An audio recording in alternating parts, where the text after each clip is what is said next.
Hello students, how are you? Hope you all are fit and fine. I am also very good. Students, हम कौन सा chapter पढ़ रहे हैं?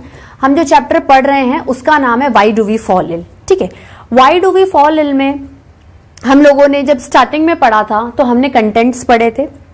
Contents में हमने देखो इंट्रोडक्शन ले लिया, हेल्थ ले लिया, हेल्थ के सिग्निफिकेंस ले लिए, कौन से फैक्टर्स आपकी हेल्थ को अफेक्ट कर सकते हैं, क्या क्या नेसेसिटीज हैं कि इन्हें फुलफिल करने पर ही आप एक हेल्दी पर्सन होंगे। ठीक है, उसके बाद डिजीज, अगर आप हेल्दी हो, अगर आप बहुत अच्छे से अपने लाइफ स्पेन को गुजार रहे हो तो आप कभी ना कभी बीमार भी पड़ोगे, आप एक कंफर्टेबल जोन से अनकंफर्ट जोन में भी कूदोगे। ठीक है, तो डिजीज के बारे में पढ़ लिया।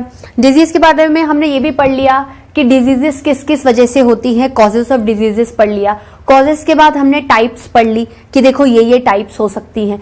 एक्यूट हुई कम टाइम के लिए है, क्रॉनिक है ज्यादा टाइम के लिए है, इन्फेक्शियस मेरे को है पास वाले को भी फैल जाएगी, नॉन इन्फेक्शियस मेरे को है पास वाले को, वो बीमारी मेरे से नहीं फैलेगी। ठीक है, अब मैंने आपको कल एक बात बताई थी कि if we discuss about the infectious diseases, if we discuss about infectious diseases, ठीक है, infectious diseases के बारे में बात कर रहे हैं तो मैंने आपको बोला है कि एक आदमी से दूसरे आदमी में वो बीमारी बड़ी आसानी से क्या हो जाएगी, फैल जाएगी।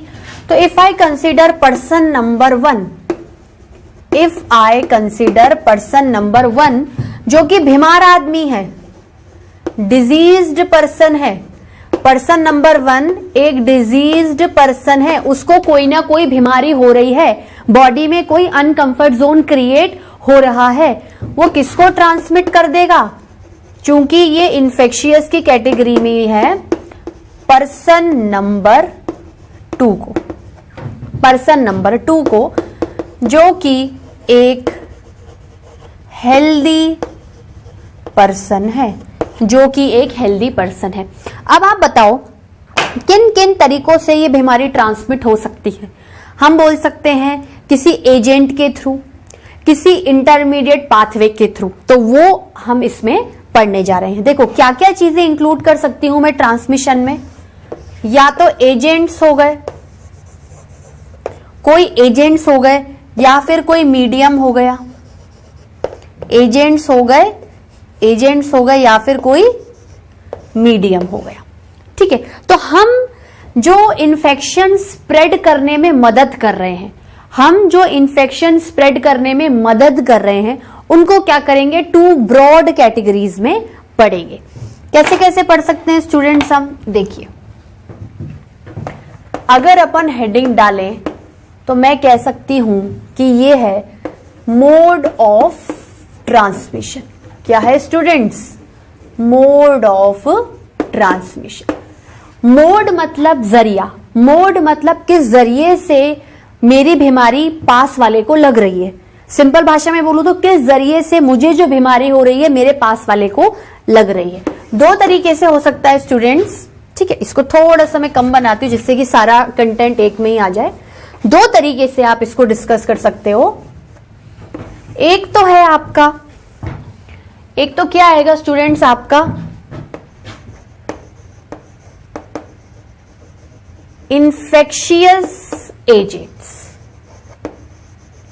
Infectious agent. ठीक है, आपने मूवीज देखी होगी एजेंट विनोद, या आपने बहुत सारी ऐसी मूवीज देखी होंगी जैसे इंडिया का कोई आदमी है वो एजेंट बनके फॉरेन कंट्रीज में जाता है। ठीक है, या तो वो एजेंट किसी अच्छी चीज को करने के लिए जा रहा है या बुरी चीज को।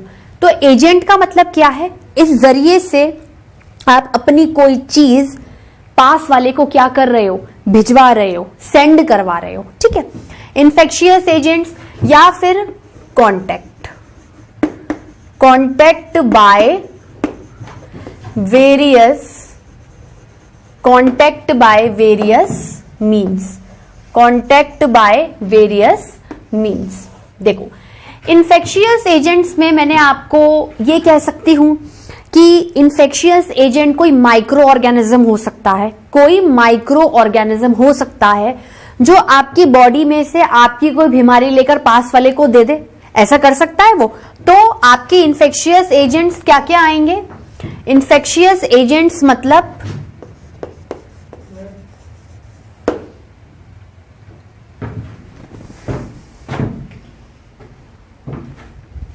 स्टूडेंट्स आप लोगों ने इतना नोट डाउन किया? देखिए मैंने क्या बताया था कि आपकी कोई भी अगर इन्फेक्शियस डिजीज है, इन्फेक्शियस डिजीज का मतलब क्या होता है कि कोई भी अनकंफर्ट चीज जो मुझे हो रही है मेरे पास वाले को भी क्या हो सकती है, इजिली ट्रांसमिट हो सकती है। किन किन तरीकों से ट्रांसमिट हो सकती है? या तो इन्फेक्शियस एजेंट से या फिर कॉन्टैक्ट बाय वेरियस मीन से। जनरली अगर हम इन्फेक्शियस एजेंट्स मानते, इन्फेक्शियस एजेंट्स मतलब ऐसा जरिया जो आपकी डिजीज, जो आपके होने वाले अनकंफर्ट जोन को, आपके होने वाले चेंजेस को दूसरों में क्या करेगा, बड़ी इजीली ट्रांसमिट कर पाएगा। उसमें जनरली हम क्या इन्वॉल्व करते हैं students? Micro organisms.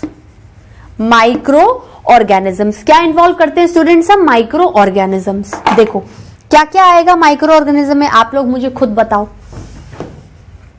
Bacteria, bacteria, viruses और प्रोटोजोआ। बैक्टीरिया, वायरसेस, प्रोटोजोआ और वर्म्स। जनरली क्या है, आपके पास डाइवर्सिफाइड माइक्रो ऑर्गेनिजम्स हैं। कुछ माइक्रो ऑर्गेनिजम्स आपकी बॉडी में बहुत हेल्पफुल होते हैं और कुछ माइक्रो ऑर्गेनिजम्स आपको हार्म पहुंचाते हैं। तो हार्म पहुंचाने वाले माइक्रो ऑर्गेनिजम्स किसकी तरह शो होते हैं? इन्फेक्शियस एजेंट्स की वजह से शो होते हैं। वो माइक्रो ऑर्गेनिज्म, ऐसे माइक्रो ऑर्गेनिज्म जो आपकी बॉडी के अंदर ही रह रहे हैं, आपसे खाना पीना ले रहे हैं, लेकिन बदले में आपको क्या कर रहे हैं, हर्ट कर रहे हैं, हार्म कर रहे हैं। ऐसे इन्फेक्शियस एजेंट्स आपको भी हर्ट कर सकते हैं और आपके थ्रू वेरियस लोगों को भी अपना इन्फेक्शन, अपनी बीमारी क्या कर सकते हैं, ट्रांसमिट कर सकते हैं। चूंकि ये माइक्रो है, मुझे नजर नहीं आ रहे, तो I can easily caught by them. अगर कोई बड़ी साइज का ऑर्गेनिज्म होता तो मैं थोड़ी उनको बोलती कि आप आओ और मुझे अटैक करो। तो various micro organisms which are able to cause disease as well as transmit the diseases come under the whole category of infectious agents। समझ में आया स्टूडेंट्स? अब कांटेक्ट बाय वेरियस मींस, जैसे एयर से होकर माइक्रो ऑर्गेनिजम्स मेरे से मेरे पास वाले में चले गए, तो देखो इन्फेक्शियस एजेंट भी आ गया, उसने भी बीमारी फैलाई, और किन किन जरियों से वो पास हो रहा है। ये तो क्या है, एक कॉज हो गया, इमीडिएट कॉज हो गया कि भाई इस माइक्रो ऑर्गेनिज्म से आपको ये बीमारी लगते से ही होगी। बैक्टीरिया घुसेगा तो आपको बीमारी क्या हो जाएगी, हो जाएगी। लेकिन जो आपके कांटेक्ट हैं, जैसे एयर से वो माइक्रो ऑर्गेनिज्म ट्रेवल कर रहा है, तो ये क्या कर रहे हैं, उसको हेल्प कर रहे हैं ना। They are actually the contributory causes. ऐसा डायरेक्टली इनडायरेक्टली मैं समझ सकती हूँ। एयर हो गया, वाटर हो गया, ठीक है। डायरेक्ट, डायरेक्ट और इनडायरेक्ट कांटेक्ट, डायरेक्ट और इनडायरेक्ट कांटेक्ट। इस डायरेक्ट और इनडायरेक्ट कांटेक्ट में अगर हम एक अलग से लेके चलें तो सेक्सुअल कांटेक्ट क्या हो जाएंगे, सेक्सुअल कांटेक्ट, ठीक है। देखो इन्फेक्शियस एजेंट का एक सब पार्ट निकालूं, इसके अंदर इन्फेक्शियस एजेंट का सब पार्ट निकालूं तो वेक्टर होता है।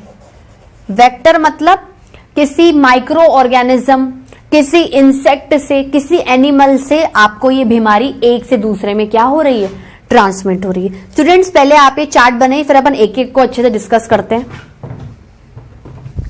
Students have you noted down all these things? ठीक है, तो अब हम इन्फेक्शियस एजेंट्स के नामों के साथ साथ उनकी डिजीजेस पढ़ेंगे कि ये इन्फेक्शियस एजेंट से आपको डिजीजेस हो सकती हैं, कौन सी डिजीजेस हो सकती हैं, और किस तरीके से एयर, वाटर, डायरेक्ट, इनडायरेक्ट और सेक्सुअल कांटेक्ट से ये डिजीजेस क्या हो सकती हैं, बाहर आ सकती हैं। ठीक है, चलिए स्टार्ट करें। हम देखते हैं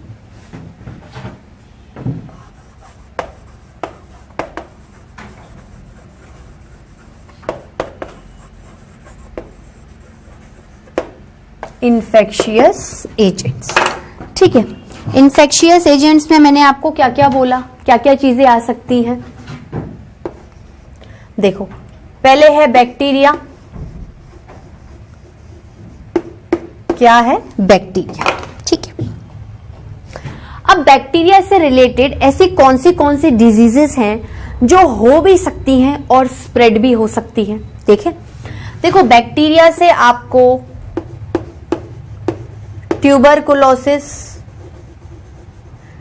देखो बीमारियों के नाम हो सकता है अभी आपके सिलेबस में इतने वाइड नहीं है, लेकिन फिर भी आपको एक नॉलेज होनी चाहिए कि इससे आपको ये बीमारी हो सकती है। ठीक है, ट्यूबरकुलोसिस है, कॉलेरा है,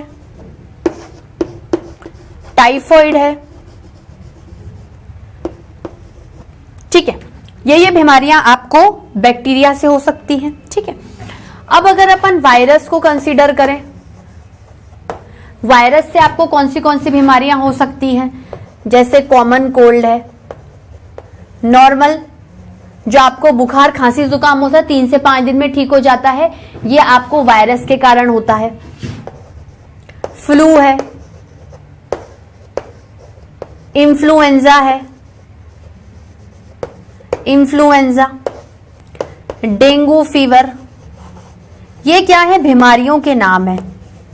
इन इन्फेक्शियस एजेंट्स की वजह से आपको ये बीमारियां हो भी सकती हैं, होती तो हैं, लेकिन ट्रांसमिट करने में भी इनका बहुत बड़ा हाथ होता है। ठीक है, अब अगर अपन प्रोटोजोआ से रिलेटेड बात करें, प्रोटोजोआ से आपको कौन सी बीमारियां लग सकती हैं?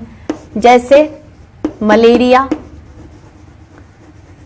और काला अजर, मलेरिया और काला अजर। ठीक है, प्रोटोजोआ के बाद आपके क्या आते हैं? वर्म्स। क्या आते हैं? वर्म्स, कीड़े। कीड़ों से कौन सी बीमारी हो सकती है? देखो, एक तो जनरली कीड़ों की वजह से आपको पेट से रिलेटेड बीमारियां हो जाएंगी, digestive tract infection, digestive tract infection. एक आपको बीमारी का नाम होता है फिलेरियासिस, नहीं, फिलेरियासिस और एलिफेंटियासिस एक ही बीमारी है, मैं आपको एक ही बता देती हूँ स्टूडेंट्स। एक बीमारी होती है वर्म से, जैसे कोई कीड़ा किसी भी तरीके से आपकी बॉडी में घुस गया है, वो कीड़ा ट्रैवल करते करते आपके पैर के निचले वाले हिस्से में चला जाता है और वहां पर इतना डिवाइड करता है, अपने को डिवाइड कर करके वो इतनी कॉलोनीज बनाता है कि आपका पैर क्या हो जाए? फूल जाता है तो पैर कैसा हो जाता है? हाथी की तरह हो जाता है। उस बीमारी को बोलते हैं हाथी पांव। तो उस बीमारी को क्या बोलते हैं? एलिफेंटियासिस।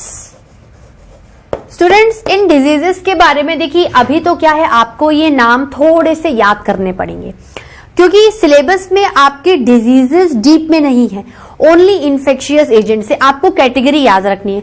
मलेरिया किसी भी इन्फेक्शियस एजेंट से हो रहा है। मलेरिया किसकी वजह से होता है? मलेरिया का कॉजेटिव इन्फेक्शियस एजेंट कौन है? प्लाज्मोडियम। प्लाज्मोडियम किसकी कैटेगरी में आता है? वो एक प्रोटोजोआ का माइक्रो ऑर्गेनिज्म है। जैसे हमारे एक ह्यूमन बींग्स की स्पीशीज है, उसमें वेरियस लोग हैं। देखो, कोई सिंधी है, कोई पंजाबी है, कोई जैन है, कोई कायस्थ है, कोई बनिया है, कोई जैन है, कोई सक्सेना है, ऐसे के डिफरेंट आपके पास डिविजन्स हैं। उसी तरीके से अगर हम माइक्रो ऑर्गेनिज्म की स्पीशीज की बात करें तो बैक्टीरिया एक तरीके की कास्ट है, वायरस एक तरीके की कास्ट है। उसके अंदर भी, अब जैसे चलो मैं कायस्थ हूं तो मेरे भी का कोई नाम होगा, मेरा नाम है डॉक्टर मीतू, ठीक है, किसी का नाम होगा डॉक्टर शर्मा, ठीक है, किसी का नाम है डॉक्टर चारू, किसी का नाम है डॉक्टर महनाज, ठीक है। तो इस तरीके से प्लाज्मोडियम भी एक प्रोटोजोआ की कैटेगरी का कोई एक आदमी है, जिसकी वजह से आपको कौन सी बीमारी लगती है? मलेरिया नाम की बीमारी लगती है। ठीक है स्टूडेंट्स, इस चार्ट को नोट डाउन करिए। स्टूडेंट्स, इस चार्ट को आप लोगों ने नोट डाउन किया, ठीक है। इस चार्ट को पढ़ने के बाद, इस चार्ट को प्रॉपर पढ़ने के बाद अब हम पढ़ेंगे ये इन्फेक्शियस एजेंट किन किन पाथवे और मीडियम्स को लेकर अगर आप में घुसे हुए हैं, आपको डिजीज करे हुए हैं, तो दूसरे हेल्दी पर्सन में कैसे ये प्रॉब्लम क्रिएट करेंगे। ठीक है, अब मैं कहूंगी नाउ, अब जो प्रॉपर हेडिंग आती है ना, वो कौन सी आएगी स्टूडेंट्स? Mode of transmission. किसको ट्रांसमिट करना है? अरे भाई इंफेक्शियस एजेंट्स को ट्रांसमिट करना है ना। बैक्टीरिया को कर सकती हूं, वायरस को कर सकती हूं, प्रोटोजोआ को कर सकती हूं, वर्म्स को कर सकती हूं। तो मोड ऑफ ट्रांसमिशन ऑफ, देखो अगर आप कहोगे तो आप बोलोगे मैडम मेरे पास तो सैकड़ों माइक्रो ऑर्गेनिजम्स हैं। बिल्कुल है ना, मैं भी सैकड़ों हूं, ह्यूमन बींग्स भी तो अरबों खरबों बिलियंस ट्रिलियंस हो गए हैं। उनको पार्टीशन करने के लिए तो मैंने ये कास्ट बना दे। चलो एक तरीके से देखा जाए तो कास्ट बनाना हमारे इंडिया के लिए सही नहीं है, क्योंकि कास्ट से क्या है और भी बहुत सारी प्रॉब्लम्स क्रिएट हो रही हैं। ठीक है, वो तो ह्यूमन बीइंग से रिलेटेड वाली बात है। लेकिन चूंकि माइक्रो ऑर्गेनिजम्स की बात कर रहे हैं हम लोग, तो माइक्रो ऑर्गेनिजम्स में यू हैव टू नो कि ये चीज आपको बैक्टीरिया की वजह से हो रही है, वायरस की वजह से हो रही है, क्यों। अब मैं माइक्रो ऑर्गेनिज्म की कैटेगरी में आके क्यों पार्शियलिटी क्रिएट कर रही हूं? क्योंकि उन्हें किल करने के लिए, उन्हें ट्रीट करने के लिए जो ड्रग्स बनेंगी वो उनकी अपनी अपनी प्रॉपर्टी को देख के बनेंगी। कोई ड्रग पर्टिकुलर बैक्टीरिया को ही किल करेगी, उसको वायरस से मतलब ही नहीं है। कोई प्रोटोजोआ को किल करेगी, उसे वर्म से मतलब नहीं है। तो इस पॉइंट ऑफ व्यू से हमें सारे इन्फेक्शियस एजेंट्स के बारे में पता होना चाहिए, उनके नाम पता होने चाहिए, उनसे कौन सी डिजीजेस हो रही हैं। उसी तरीके से हम क्या करेंगे, उसका क्योर करेंगे, उसका ट्रीटमेंट करेंगे। ठीक है, तो मोड ऑफ ट्रांसमिशन में स्टूडेंट्स पहला मोड आता है एयर कांटेक्ट। तो इस एयर के कांटेक्ट में जो माइक्रो ऑर्गेनिजम्स आएंगे या एयर मीडियम देगा कि मेरे को बैक्टीरिया को इन्फेक्शन है, एयर से दूसरे में फैला दो। तो अगर उसे कोई डिजीज हो गई मेरे से, तो क्या मैं उसे एयरबॉर्न डिजीज कह सकती हूँ? चूंकि पाथवे एयर था, बिल्कुल कह सकती हूँ। क्या कह सकती हूं? Air borne disease, airborne disease. इसमें क्या है, डिजीज्ड पर्सन में अगर कोई भी इंफेक्शियस एजेंट है वो थ्रू एयर हेल्दी पर्सन में क्या हो जाता है, ट्रांसमिट हो जाता है। मेरे अंदर अगर कोई भी रॉन्ग चीज चल रही है किसी भी इंफेक्शियस एजेंट की वजह से, तो एयर के थ्रू मैं उस इंफेक्शियस एजेंट को एक हेल्दी पर्सन में क्या कर रही हूं, ट्रांसमिट कर रही हूं। तो पहली लाइन लिख सकती हूं,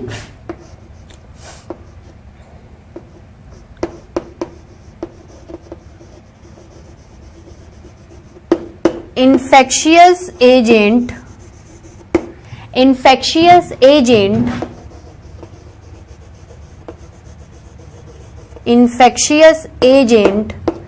transmitted from healthy person to diseased person, from healthy person to diseased person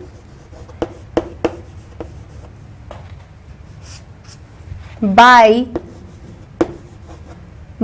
the means of जरिया कौन सा है students, by the means of air, by the means of air. किस जरिए से स्टूडेंट्स इंफेक्शियस एजेंट किसी डिजीज पर्सन से healthy person में जाएगा? ठीक है, नहीं स्टूडेंट्स, एक चीज मैंने थोड़ी सी आगे पीछे कर दी है, from disease to healthy person होगा, from healthy to disease person नहीं होगा, from diseased to healthy person. Sorry students, मैं थोड़ा सा आगे पीछे कर गई थी, आप भी करेक्ट कर लीजिएगा, from disease to healthy person. अब देखो किस तरीके से मैं अपनी कोई डिजीज को दूसरे में ट्रांसमिट कर पाऊंगी। जैसे मैंने छींक दी, ठीक है, जैसे मैंने छींका, कुछ मान लो इन्फेक्शियस एजेंट का पाथवे थ्रू नोज है, इन्फेक्शियस एजेंट के घुसने का जो एक रूट है, एक जरिया है, एक रास्ता है, वो नोज है। ठीक है, समझ लो मुझे ऐसी कोई डिजीज को फैलाना है, मुझे ऐसी कोई डिजीज को क्या करना है, फैलाना है। मैं क्या करूंगी, मैंने छींक दी, समझ लो मेरे अंदर भी वो इन्फेक्शियस एजेंट वाया नोज ही घुसा था, तो मैंने छींक दी, तो वो इन्फेक्शियस एजेंट क्या हो गया, एयर के कांटेक्ट में आ गया। ठीक है, वो क्या हो गया, एयर के कांटेक्ट में आ गया। अगर वो माइक्रो ऑर्गेनिज्म भारी होगा तो वो क्या हो जाएगा, ग्राउंड पे जाके सेटल डाउन हो जाएगा। वो माइक्रो ऑर्गेनिज्म जो मैंने स्नीजिंग के थ्रू एयर में बाहर निकाली, क्योंकि उसका ट्रैक्ट नोज है, अगर वो भारी है तो वो क्या हो जाएगा, ग्राउंड पे जाके नीचे बैठ जाएगा। लेकिन अगर वो हल्का हुआ, अगर हल्का माइक्रो ऑर्गेनिज्म हुआ, तो वो एटलीस्ट 2 मिनट्स तक, ऐसा बोलते एयर में फ्लोट करता रहता है। क्या करता रहता है स्टूडेंट्स, 2 मिनट तक एयर में क्या करता रहता है, फ्लोट करता रहता है। उसके बाद अगर आसपास कोई भी हेल्दी पर्सन दिखा और उसने एयर को इनहेल कर लिया, तो वो micro organisms through air via nasal tract सामने वाले के अंदर चला जाएगा, और जो अनकंफर्ट जोन उसने मेरे में क्रिएट किया होगा वो पास वाले में भी या सामने वाले में भी क्या कर देगा, क्रिएट कर देगा। तो इसको जो मैंने बोला, अगर मैं थ्योरेटिकल वे में समझाऊं आपको तो कैसे लिख सकती हूं, if infectious agent source of entry, if infectious agent source of entry is through nose, then the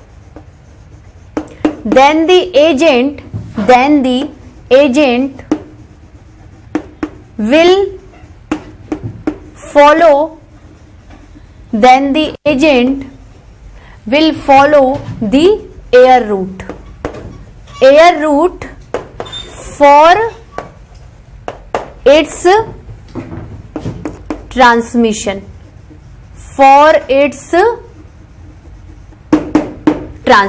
If infectious agent source of entry is through nose, then the agent will follow the air route for its transmission. ठीक है, example, through छींकना, अगर मैं छींकूंगी तो कुछ भी होगा air के contact में आ जाएगा, थ्रू स्नीजिंग,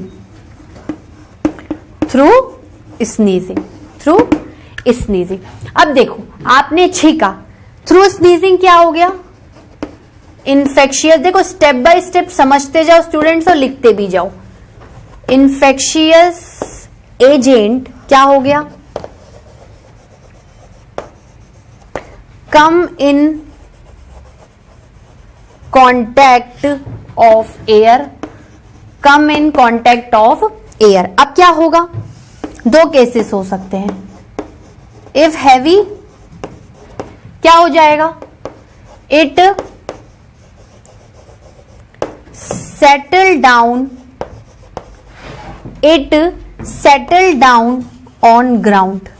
अगर भारी माइक्रो ऑर्गेनिज्म एयर की कांटेक्ट में आया तो बहुत देर तक हवा में नहीं रहेगा और नीचे चला जाएगा। ठीक है, अब क्या होगा,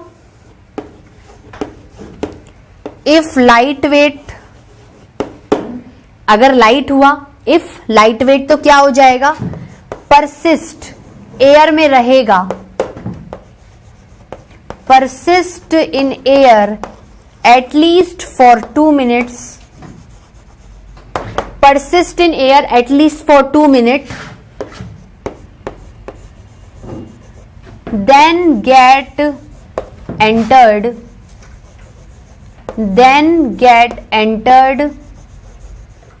into